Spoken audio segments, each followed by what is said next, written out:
ভাবে দেখিনি, কারণ ওরকম ক্রাইসিস মনে হয়নি, যে মোটামুটি একটা স্টেবল ছিল এই জিনিসগুলো, এবং আমাদের মনিটরিংয়ে কাজ করছিল। আমরা বিভিন্ন জায়গায় সব ডিস্ট্রিক্ট থেকে রেগুলার আমরা নিউজ নেই, সেখানে মোটামুটি আমরা এখন কিছুদিন আমাদের মনে হচ্ছে যে একটু ভোলাটাইল, বিশেষ করে রমজানের আগে।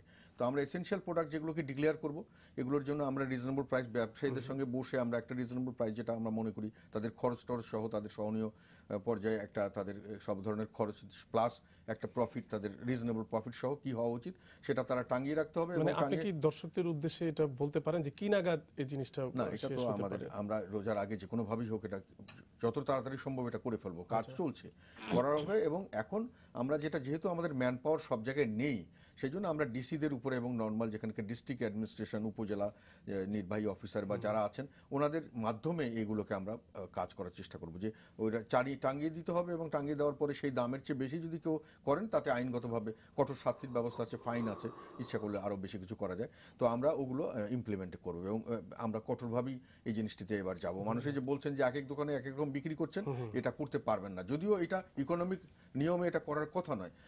আর সরবরাহের ক্ষেত্রে অনেক সময় দেখা যায় যে অনেক সময় তারা দাম দরের কথা বলেন, যে আমাদের আপনার যে খরচ বলছেন তার চেয়ে বেশি লাগে, এটা লাগে ওটা লাগে, সেটা কিন্তু আমরা রিজনেবল হতে রাজি আছি। এবং আমরা বলেছি যে আমরা ব্যবসায়ীদেরকে আমরা কখনোই এমন কোনো পজিশনে ফেলবো না যে তারা ব্যবসা থেকে চলে যেতে হবে, কিন্তু অ্যাট দ্য সেম টাইম ভোক্তাদের অধিকার যেটা, সেটা সংরক্ষণের দায়িত্ব সরকারের, ব্যবসায়ীকে যেমন রক্ষা করার দায়িত্ব সরকারের, ভোক্তাদের রক্ষা করার দায়িত্ব সরকারের। এবং আমরা এটা কঠোরভাবে এবার করব ইনশাল্লাহ। আমরা রমজানের আগে এগুলো যতটুকু মনিটরিং হচ্ছে আরও বেশি মনিটরিং হবে।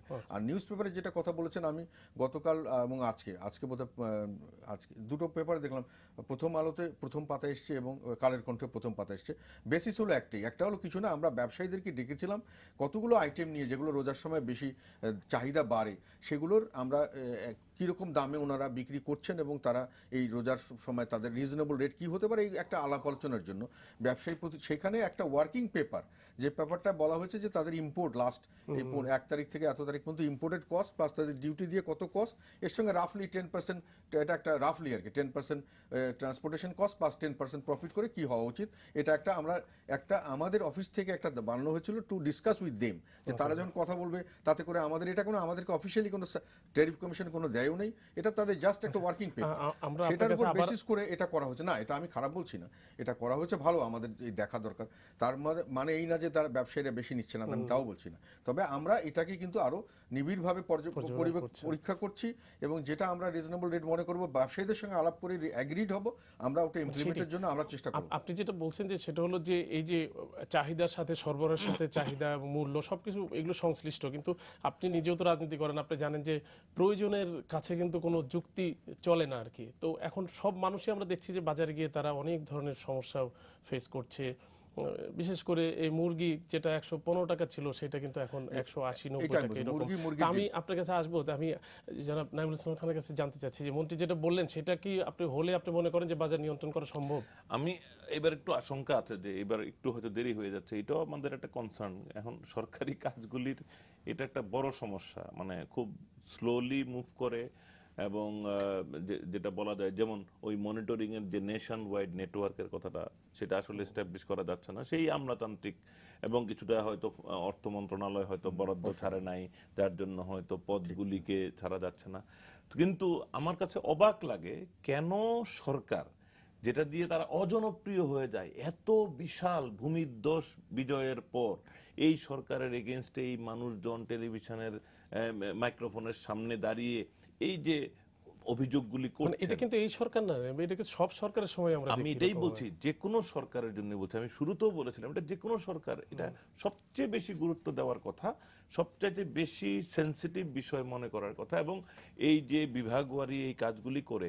আমি আরেকটা কথা যেটা অ্যাড করব, যে এটা শুধুমাত্র মনিটরিং না, ব্যবসায়ীদের সাথে এটা পার্টিসিপেটরি প্রসেসে চলে যেতে হবে, সরকার নিয়ন্ত্রণ করলে হবে না। আমি আপনার কাছে আবার ফিরে আসবো, আমাদের সাথে এক অতিথি রয়েছেন ফোনে, আমরা তার সাথে একটু কথা বলবো। হ্যালো, আপনি শুনতে পাচ্ছেন আমাকে? জনাব হুমায়ুন কবির ভূঁইয়া, আপনাকে ধন্যবাদ আমাদের সাথে যোগ দেওয়ার জন্য। আমরা এখন যার সাথে কথা বলবো উনি হচ্ছেন বাংলাদেশ কনজিউমার্স অ্যাসোসিয়েশন অফ বাংলাদেশের সাধারণ সম্পাদক। হ্যালো হুমায়ুন কবির, শুনতে পাচ্ছেন আমাকে আপনি? আচ্ছা, আমি আপনার কাছে জানতে চাইবো, আপনি নিশ্চয়ই জানেন যে এখানে মাননীয় বাণিজ্য মন্ত্রী জনাব জি এম কাদের উপস্থিত রয়েছেন এবং আমাদের অর্থনীতি পত্রিকার সম্পাদক নাইমুল ইসলাম খান রয়েছেন। তাদের সাথে আমি কথা বলছি যে বাজারের এই যে অস্থিতিশীল অবস্থা, জিনিসপত্রের দাম বেড়ে যাচ্ছে, মানুষের অনেক কষ্ট তারা বলেছে, আমরা দেখেছি। তো আপনি এই সংগঠনের একজন সাধারণ সম্পাদক হিসাবে আপনি কি বাজার দেখেছেন? আপনি কি বুঝতে পারছেন কি অবস্থা যাচ্ছে? জি, ধন্যবাদ আপনাকে প্রশ্ন করার জন্য। হ্যাঁ, আমরা বাজার মূল্য আমরা প্রতি দিনে এটা আমরা কালেকশন করে থাকি। বাজারে কিন্তু একটা অস্থিরতা রোজার মধ্যে যে জনাব হুমায়ুন কবির, আপনার টেলিভিশনের ভলিউমটি একটু কমিয়ে দিন প্লিজ। বাজারে মূল্য বৃদ্ধি হচ্ছে এবং কিছু কিছু পণ্যের দাম ইতিমধ্যে বাজারে বেড়ে গেছে, যেটা ভোক্তাদের জন্য অত্যন্ত কষ্টকর। যেমন আপনি যদি পেঁয়াজের দাম চিন্তা করেন আর কি, পেঁয়াজের দাম গতকালকে আমরা প্রথম আলোতে দেখা গেছে যে 14 টাকার পেঁয়াজ পাইকারি দরে 20 টাকা, প্রায় 20 থেকে 24 টাকা বিক্রি হচ্ছে। একই অবস্থা ছোলার বেলায়, ডালের বেলায়, সোয়াবিন তেলের বেলায় এভাবে বেড়ে চলছে।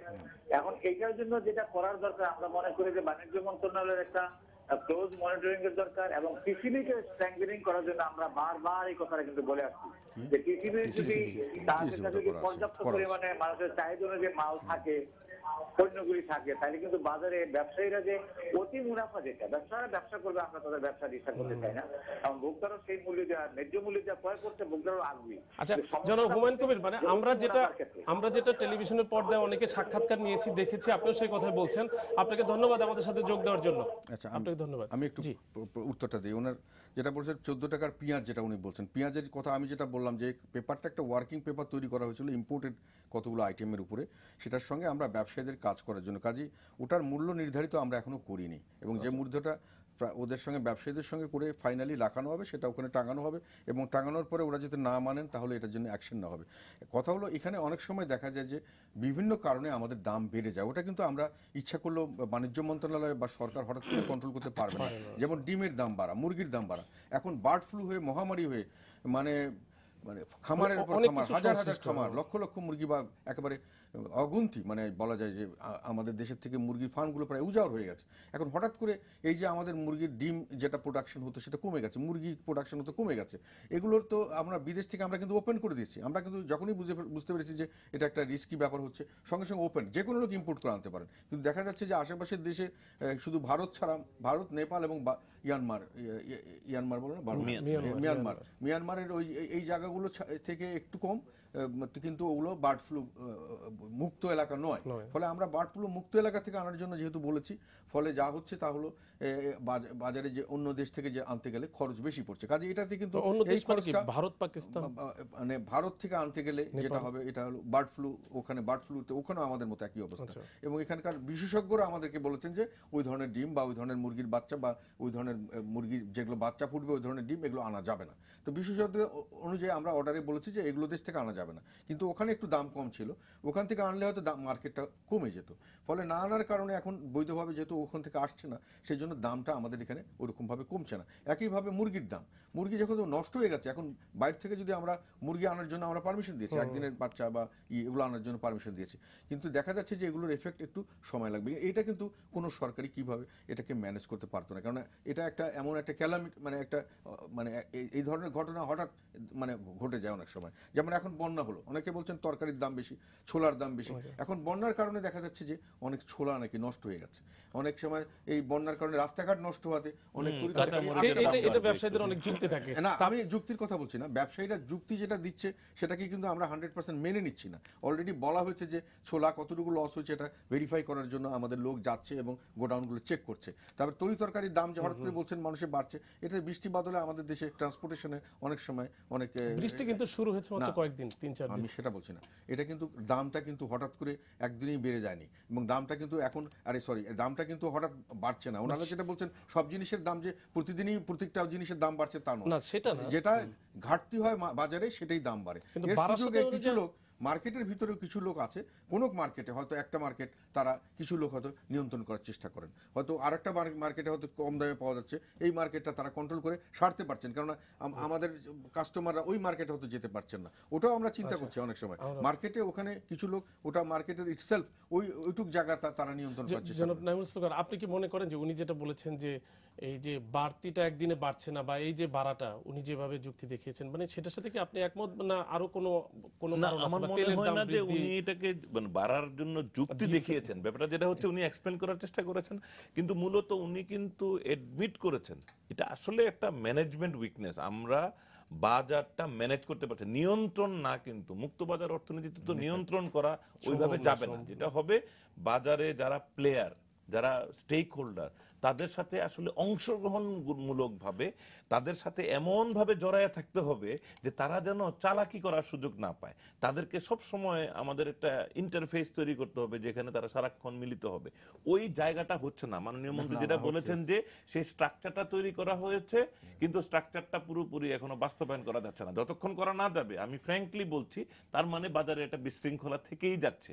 ওনাদের শত চেষ্টা সত্ত্বেও, এবং এটার ব্লেম তাদেরকে নিতে হবে, মানে তাদেরও মুক্তি নাই, এই সরকারকেই দায়িত্ব নিতে হবে। মানুষের যে ক্ষোভ, মানুষের যে হতাশা, এর দায়িত্ব সরকারকে নিতে হয়।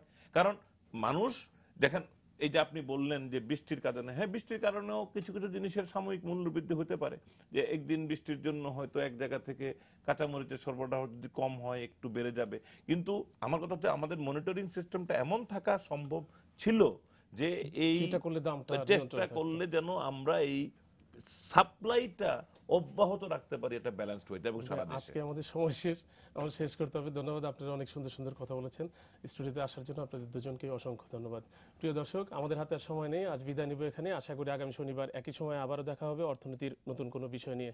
আর বাণিজ্যমন্ত্রী যেটা বললেন, আমরা আশা করি তার কথা আমরা আস্থা রাখতে চাই যে বাজার নিয়ন্ত্রণে আসবে, ভবিষ্যতে নিয়ন্ত্রণে থাকবে, এবং যারা নিম্ন আয়ের এবং ফিক্সড ইনকামের মানুষ যারা রয়েছেন তারা বাজারে যেতে পারবেন, তারা বাজার সদাই করতে পারবেন, এবং এই আক্ষেপ ক্ষোভ তাদের যেটা রয়েছে সেটা একসময় দূর হবে। সবাই ভালো থাকুন, সুস্থ থাকুন।